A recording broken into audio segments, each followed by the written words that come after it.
You hoops. Spend your whole lives making little boxes, little memories. Oh, you think they make you so rich. You should see mine, kiddo. Oh, my mind's a cathedral. Well, hi there.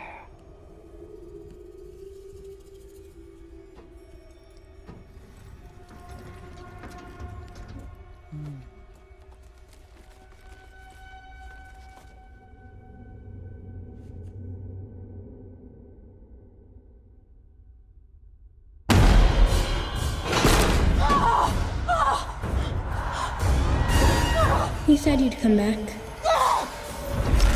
And you did.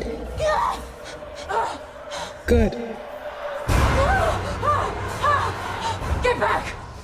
Get back! Oh, you're just a fucking child!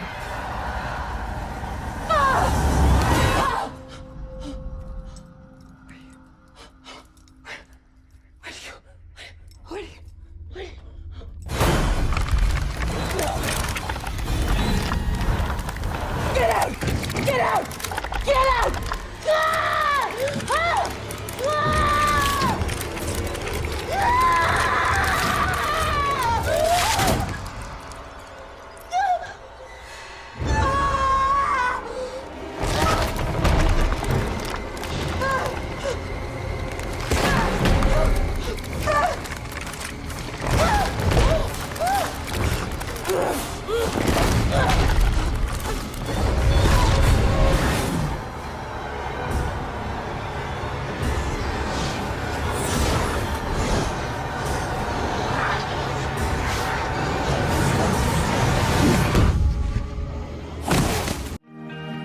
She's got herself a universe gone crazy for the cold thunder threatens everyone.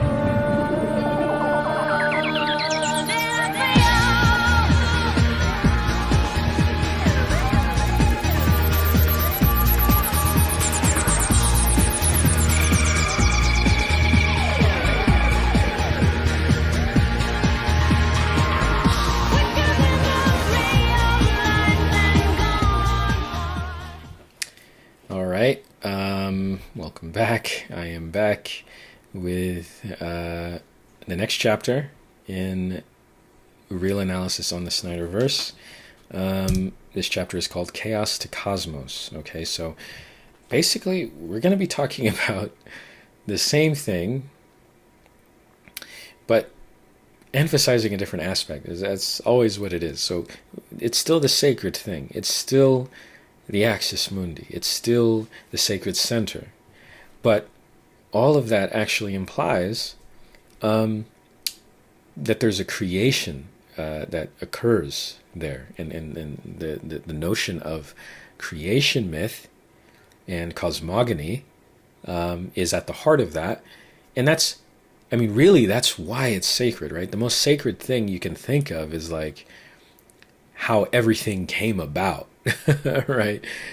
How everything got to be the way it is now. It's like the thing that's most captivating from a spiritual, sacred sense is creation itself, rebirth. And so going from this, the process of going from a state of chaos or void to cosmos and being is what makes this stuff sacred. And so the power of transformation, of turning something that is like dead material into live material, that's naturally sacred. So what is sacred, now we can put it in the context of that which generates, that which creates, and the place of creation, the place of generation, the place of birth, right? All of those things are sacred because they have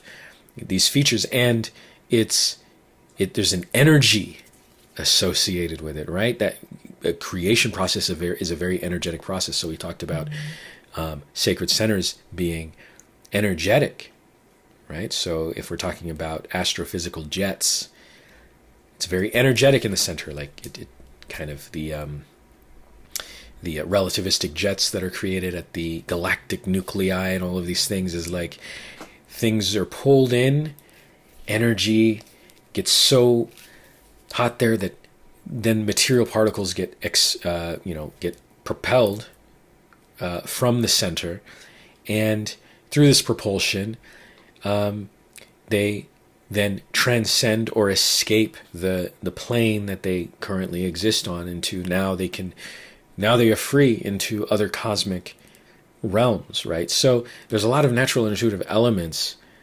of the sacred center.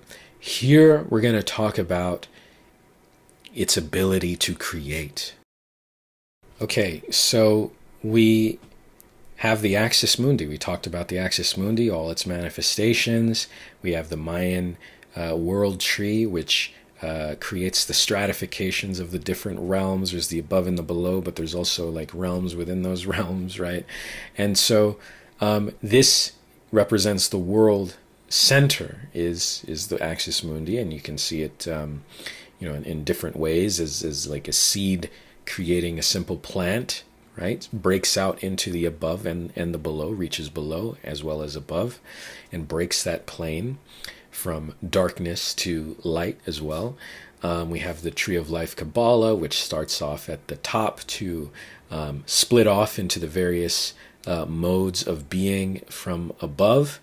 And, there's the divine will that exists up there in the Ein Sof, the divine will, related to the crown Keter, which starts the whole process off. It's like to start anything, there must be a will at the heart of that. And so naturally, okay, so there's an initial splitting, and then there's, consecutive different manifestations and modes that get created out of each of those layers to finally get to the world of Malkuth, the physical plane below. And so there's always this process, though, of creation, for all of these things. Even if we're thinking about a tabernacle or a temple, it's like that was constructed by man, and so that act of creating this temple then now serves as an axis mundi, whereby man can interact and engage with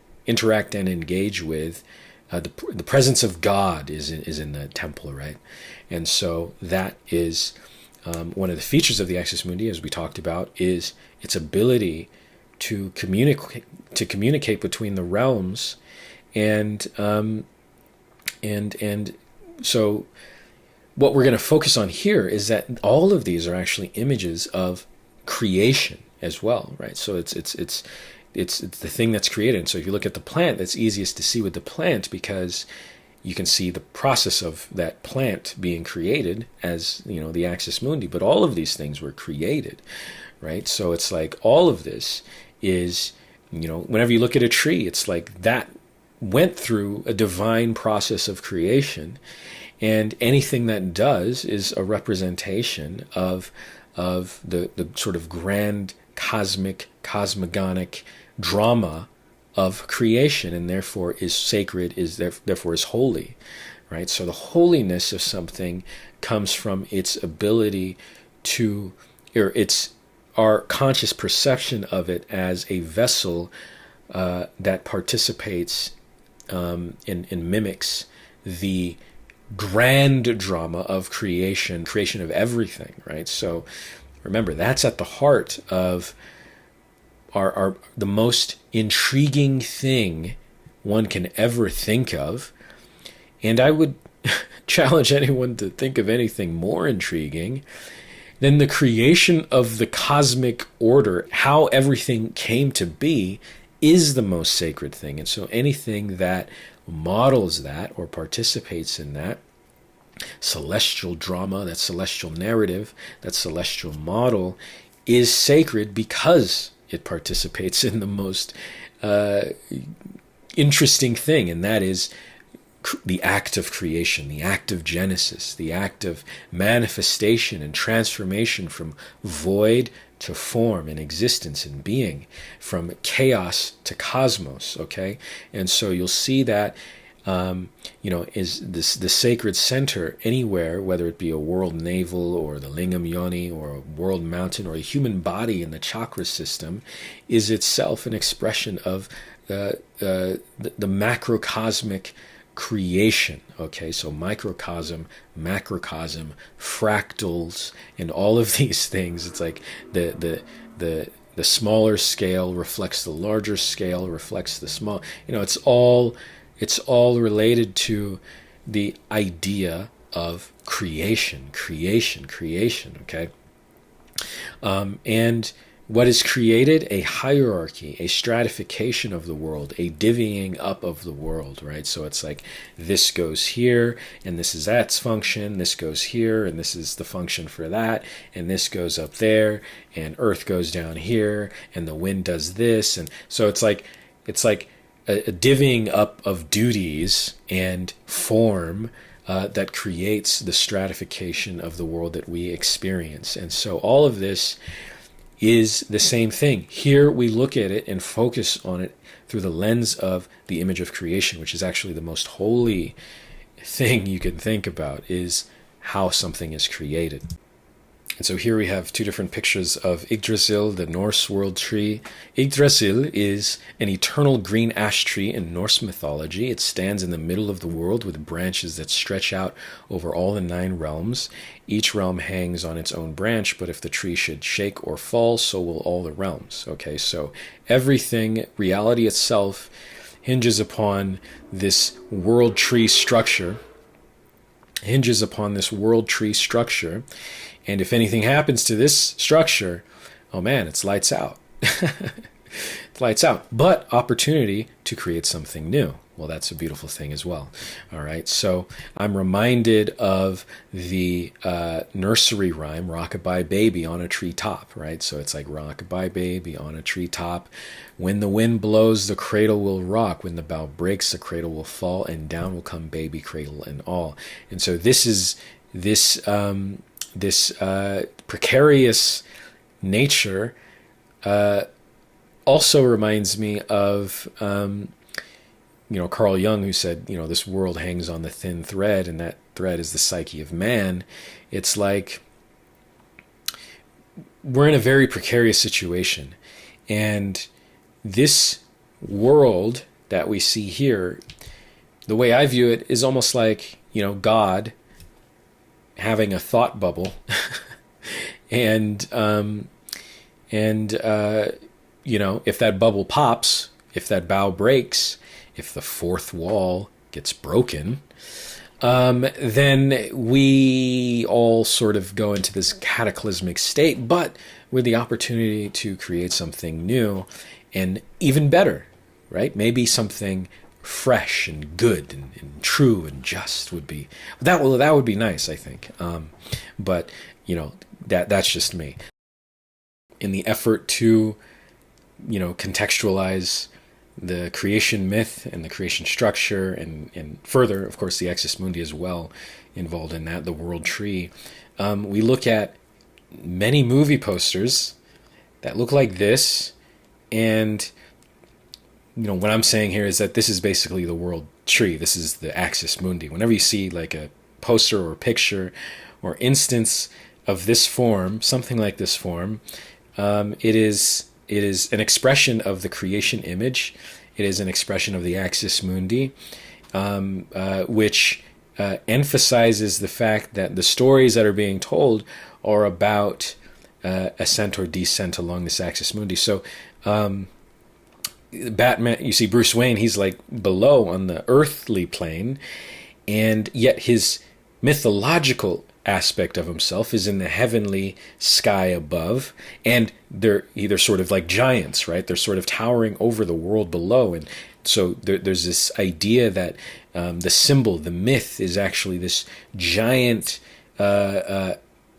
being or element able to perceive in a higher plane and higher reality than the worldly and the earthly. But that's the same person in this case, right? It's the same person. So it's like he transitions when he goes into the Batman state, he transitions into something mythological. He has ascended the Axis Mundi, and it is a creation myth, right? So a lot of this movie in particular is about Batman sort of restructuring what it means to be Batman, right? At the end, he's like, okay, he's saving people or something.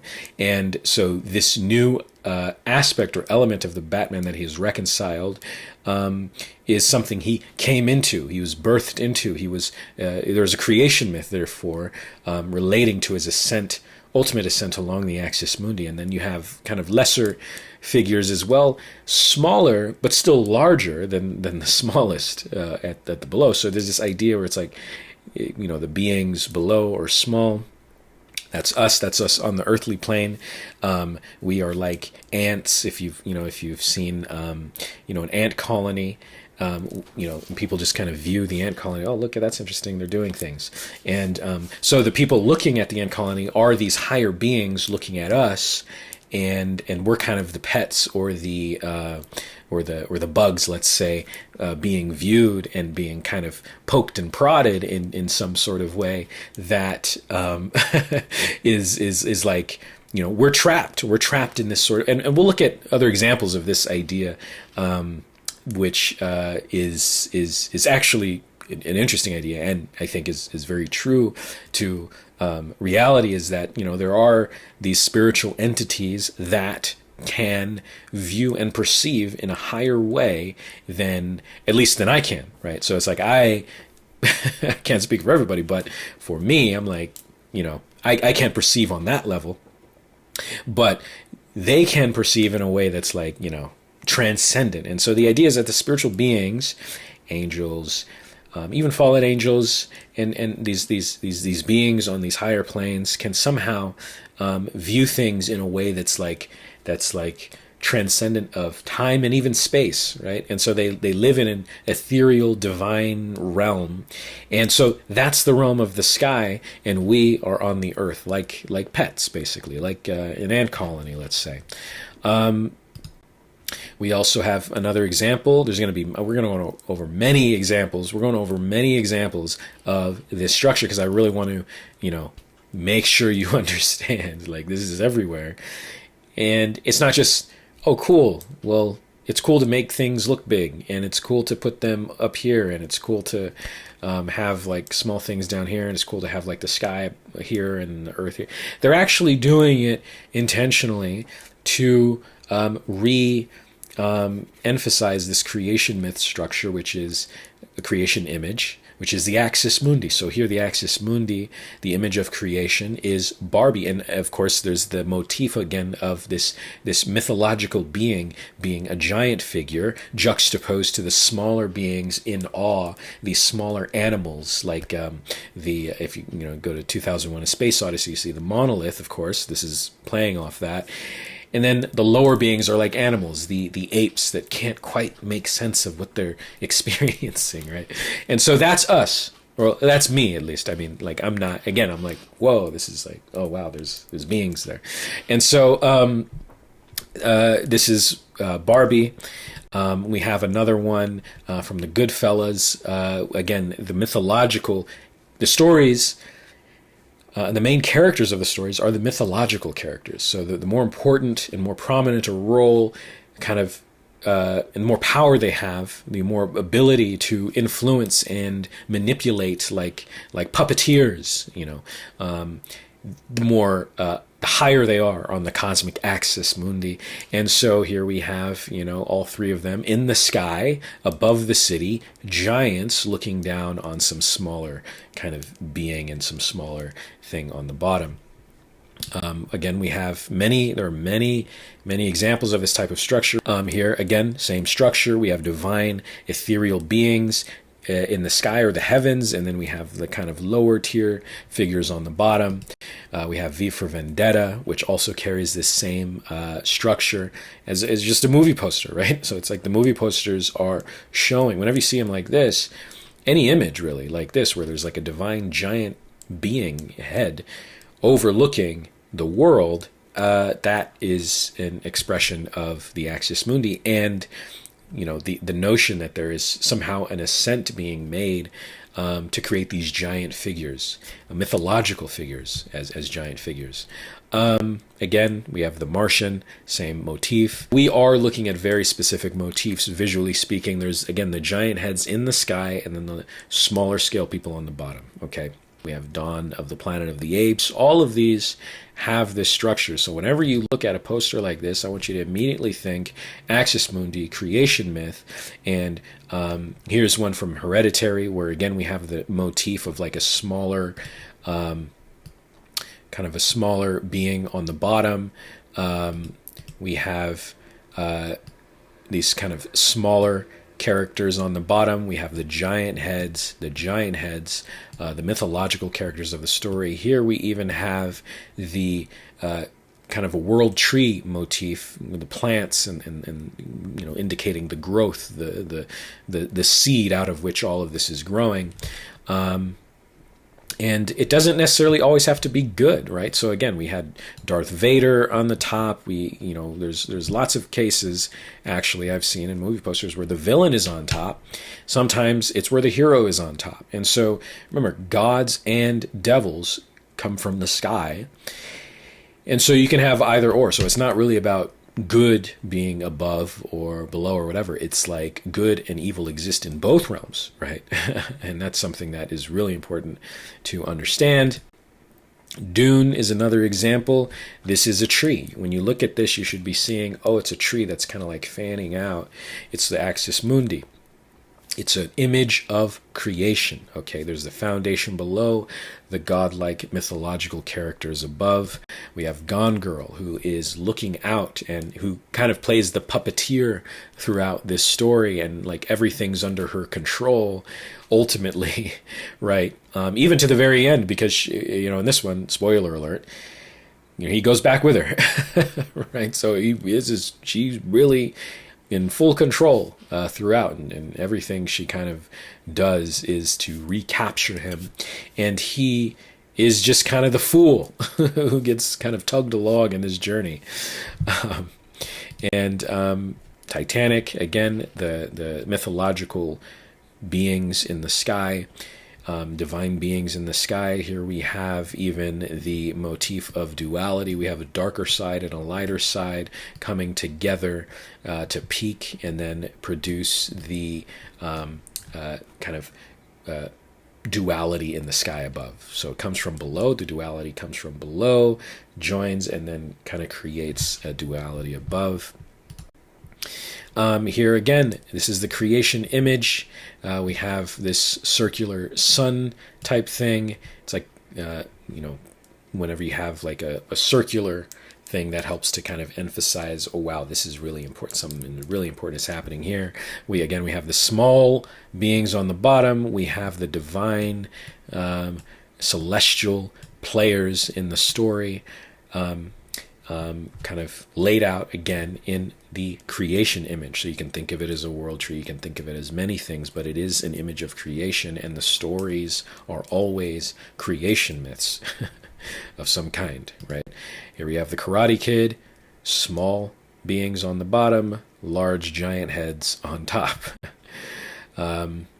Here we have like the circular thing as well. We have his legs kind of representing the joining together at the groin, right? And then we have the kind of dualistic elements on either side. This, so too, is a creation myth image. So you really have to kind of see how it can be generalized, but it is always a creation myth.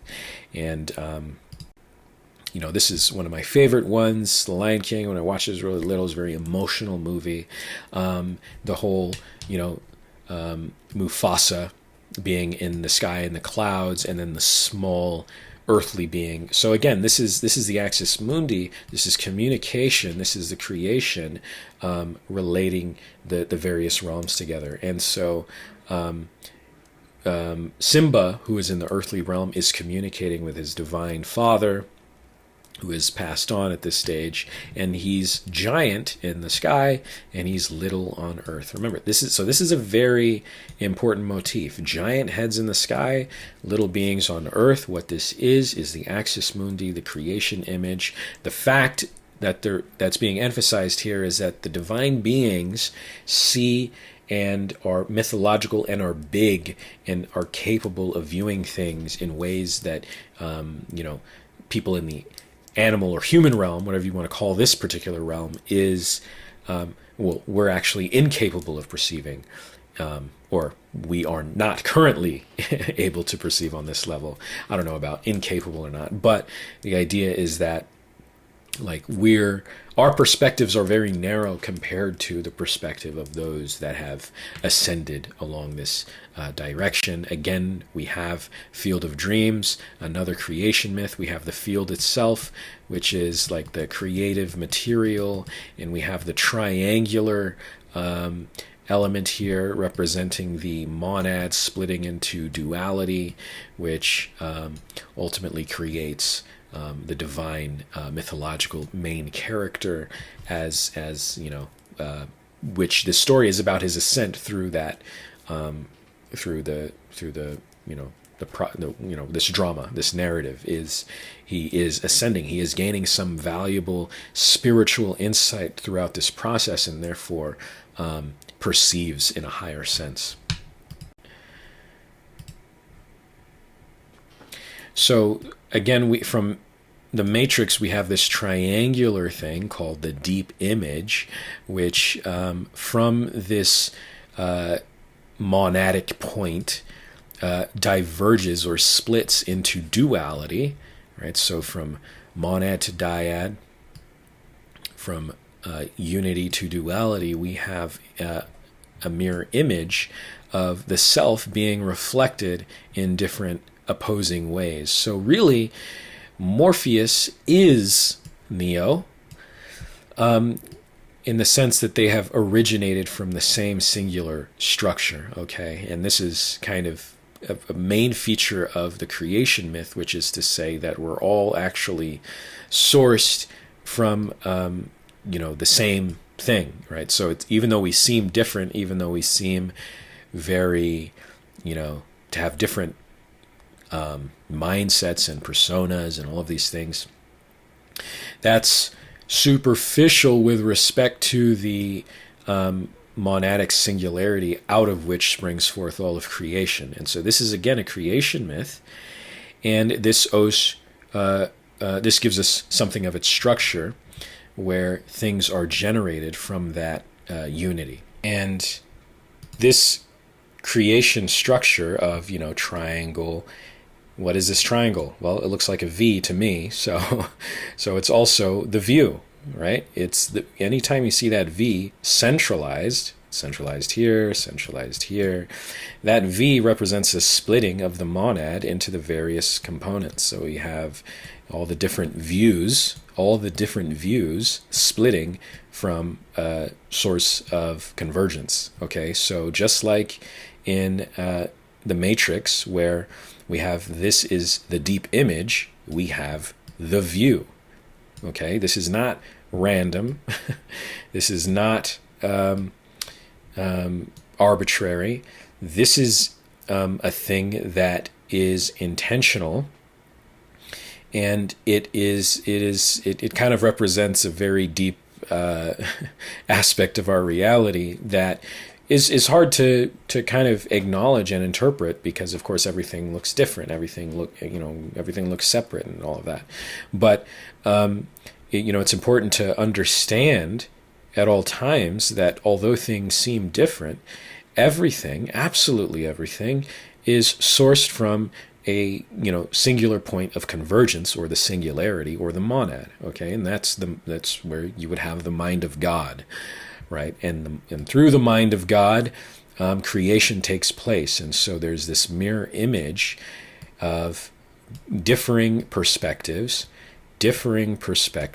right? Just like a tree, and so that's why it's a creation image, because it has this inherent splitting that gives us the reality that we're perceiving at any given moment. Okay, so this is a really important aspect of all of this. So it's good to have that triangular. That's why it's at the bottom too, because it kind of represents the foundation. The foundation is like through that, right? So you plant the seed, and then the seed cracks and splits and branches off into the multitudinous. Okay, so the complexity originating from something that seems simple, right? And so there's like infinite potential stored in a tiny little seed, right? So there's lots of examples of that. We'll look at a few more. This is The Shining. And this gets at the idea, again, that the beings, the giant beings in the higher realms, well, first of all, they're like giants, and they can perceive in ways that we cannot, so it's like we're stuck in this little maze here, and the giant beings are looking down and seeing like us in an ant colony, and just kind of like, oh, that's interesting what they're doing down there, just building things. But we on the bottom can't really see that far off. But these divine beings, these spiritual entities that exist in the higher axis mundi, cosmic realms, can view things in this kind of totality in that we cannot see. And so this is in The Shining, which also represents that same idea that you see in the movie posters, right? Giant heads floating above, looking below the foundation. This is an important structure, and again, we're like the ants. If you've seen Zoolander, I think, Zoolander, where I think Mugatu or something is like made a model of something, some center or something for kids who can't read good, right? And the model is tiny, and Mugatu and Zoolander and all, they're the giants looking over, and he's like, what is this, a center for ants? That's us. We're in that, basically, right? And the spiritual entities can perceive in higher ways than we can. And so it's like, again, it's like us looking at an ant colony and just being like, oh, interesting, oh, what they're doing. But the thing is, these entities, they're not so careless about what happens on our realm. That's the thing that I understand, is like, oh no, they're actually invested in what happens here. That changes things. That changes things. I had no idea. They're actually like, invested in the goings on of what we do. Why? I'm not entirely sure, but I mean, I guess we're interesting to them, which is dope. I love the ones that are like divine and benevolent and hope for the best for us and aren't trying to spread fear and stuff like that. But what's interesting is like, why? What are the negative beings that get out of this? Like, what are they doing? But anyway, that's what this structure is. It's the axis mundi. It's the creation image. It's the real total world. If you don't understand that there are these levels in this psychocosmic dream space, things are going to be very shocking. They're going to be shocking anyway, but they're going to be especially shocking if you have no sense of this at all. Here we have, again, movie poster. Now we're bringing it in. We're sliding into the SnyderVerse here. We have Man of Steel. We have the triangular thing, right? I've already talked about how the symbol represents the above and the below, the yin and the yang, the above world and the below realm, and he represents the bridge between the two peoples, the above realm and the below realm. And there's this triangular thing on the bottom, which again is where the foundation occurs. We have a smaller version of the Superman symbol below, which is again kind of highlighting this smaller beings, smaller things on the bottom, large, giant, sweeping, mythological beings above, right? And so this is also in the SnyderVerse trilogy poster. We can see it is really a creation image, because it's like this statue is put back together, right? So that's an act of creation, most definitely.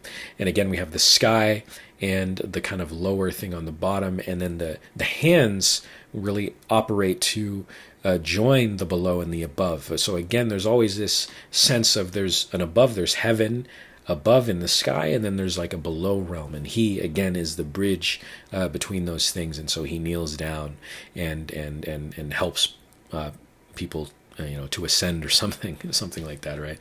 But this again is a creation image, so it's very, very general. But here we see on the left the negative devil in the sky, the giant head, the mythological thing that the Justice League is fighting against, right? So they're the smaller with respect to the dark side head, who can kind of view in that kind of higher dimensional sense that a spiritual being is able to view in.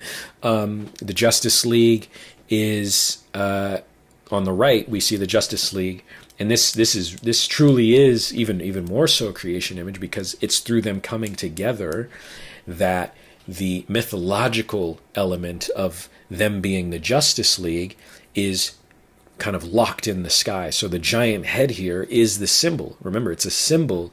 It's the mythological element that is created upon the joining of forces below.